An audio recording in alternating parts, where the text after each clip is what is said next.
afforded the opportunity, in a somewhat ironic way, I was out covering the protests that erupted across Los Angeles in response to the murder of George Floyd in 2020.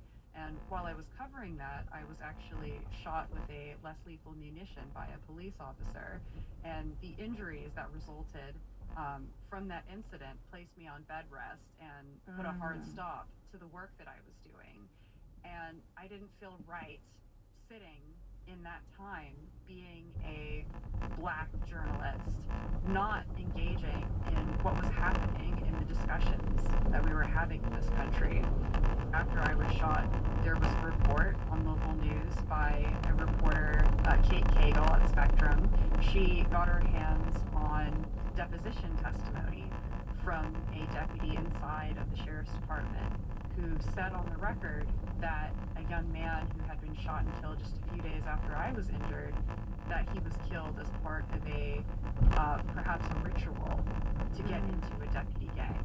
And when I saw that on television, all of these memories and the question that I had been carrying came rushing back to me, and I thought to myself, well, perhaps this is the moment that I can finally dive into this investigation. And I began. So you are on bed rest, but your brain was active. Deputy gangs. Those are not words that I've heard together a lot. What are deputy gangs? How many people have potentially died from this? So deputy gangs are very similar to what people would associate with a street gang, a criminal street organization. The only difference is that deputy gangs have the legal authority to kill people, and they are protected by county government, sometimes state government, while they are doing these various crimes.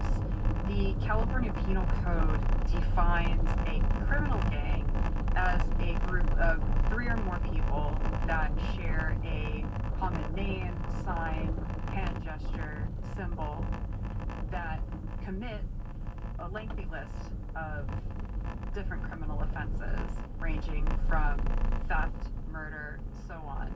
And these deputy gangs fit this description perfectly. And how many killings are they suspected of having been a part of? Or do people know? It's hard to tell. Deputy gangs are incredibly secretive. They are not advertising the different situations and deaths that they are responsible for. In my